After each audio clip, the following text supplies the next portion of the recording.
Sir ఇప్పుడు ఆడియోలో ఉన్న ప్రబుద్ధుడు మీరు ఆ ఆడియో అని అంటా ఉన్నారు కాబట్టి ఇదిగోండి సార్, ఇతను డిఎస్సిలో ఉద్యోగాలు ఇప్పిస్తామని చెప్పి జనాలను మోసం చేసినటువంటి వ్యక్తి. మరి ఇతను పక్కన ఉన్న వ్యక్తి మనందరికీ తెలిసిందే, నందిగం సురేష్ గారు.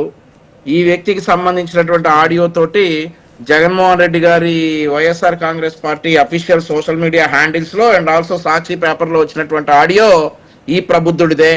మరి ఈ ప్రబుద్ధుడు ఎక్కడున్నాడు? ఈ ప్రబుద్ధుడు వైఎస్ఆర్ కాంగ్రెస్ పార్టీలో ఉన్నటువంటి పెద్ద పెద్ద నాయకులందరితోటి కూడా చాలా ముఖ్యమైనటువంటి పరిచయాలు ఉన్నటువంటి ప్రబుద్ధుడు. ఇతను చేసినటువంటి పని జగన్మోహన్ రెడ్డి గారే ఖండించారు. మరి వారి పార్టీకి సంబంధించిన వారే జనాలను మోసం చేస్తారు. ఇక వీళ్ళు వచ్చేసి అభ్యర్థులు, డిఎస్సి అభ్యర్థులకు అన్యాయం జరిగింది అనుకుంటా వస్తారు. ఆ రోజు ఏదైతే మాకు అందిందో దాని ప్రకారం దీని మీద ఫిర్యాదు చేయడం కూడా జరిగింది.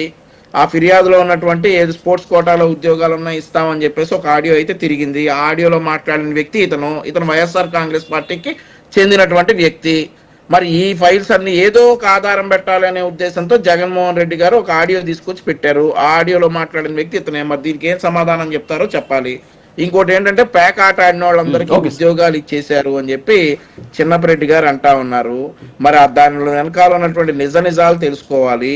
అది పేకాట కాదు, బ్రిడ్జ్ గేమ్ అనేటటువంటి కేంద్రం రికగ్నైజ్ చేసినటువంటి గేమ్ అనేసి మీరు ఒకసారి మరి వాస్తవమో కాదో చెక్ చేసుకోవాలి. దాన్ని బ్రిడ్జ్ గేమ్ అంటారు. చిన్నపరెడ్డి గారి మొహం మీద ఎందుకో చిరుమందహాసం వచ్చింది. మళ్ళీ నేను ఏమన్నా అడిగితేనేమో ట్యూటర్ అనో లేదంటే ఇంకేదనో నేను చెప్పాల్సిన అవసరం లేదనో అంటాడు. దాన్ని బ్రిడ్జ్ గేమ్ అంటారు. అది పేకాట కాదు, అది బ్రిడ్జ్ గేమ్. అండ్ ఆల్సో ఇంకోటి ఏంటంటే అది కేంద్ర ప్రభుత్వం రికగ్నైజ్ చేసినటువంటి క్రీడ. అండ్ ఆల్సో దానిలో ఫర్ యువర్ కైండ్ ఇన్ఫర్మేషన్ ఒక్క ఉద్యోగం కూడా ఇవ్వటం జరగలేదు. సో ఈ రోజు ఆంధ్రప్రదేశ్ రాష్ట్రంలో జెన్జీ తరహా ఉద్యమం వస్తుంది. ఒకవేళ ఆంధ్రప్రదేశ్ రాష్ట్రంలో జెన్జీ తరహా ఉద్యమం వస్తే ఏ ఉద్యమం వస్తుందంటే రాజు గారు, జగన్మోహన్ రెడ్డి అసలు ఇన్ని రోజులు కోర్టుకి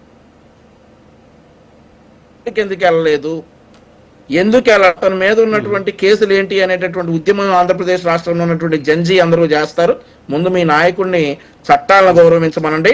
కోర్టు పరిధిలో ఉన్నటువంటి అంశం, కోర్టు ఆల్రెడీ తీర్పిచ్చినటువంటి అంశంలో, క్లీన్ చిట్ ఇచ్చినటువంటి అంశంలో ఇంకా మీరు లోకేష్ గారు రిజైన్ చేయాలి అని అంటా ఉన్నారంటే ప్రజలు మీకు ఇచ్చినటువంటి ఆ 11 కూడా దండగా అనుకునేటటువంటి స్టేజ్కి ఈరోజు మీరు దిగజారిపోయారు. కాబట్టి ఇక ఇవన్నీ మాట్లాడకుండా ఏదైనా పనికొచ్చే పని చేయాలని చెప్పేసి ఈ సందర్భంగా తెలియజేస్తా ఉన్నారు రాజు గారు. ఓకే, లక్ష్మీకాంత్ గారు.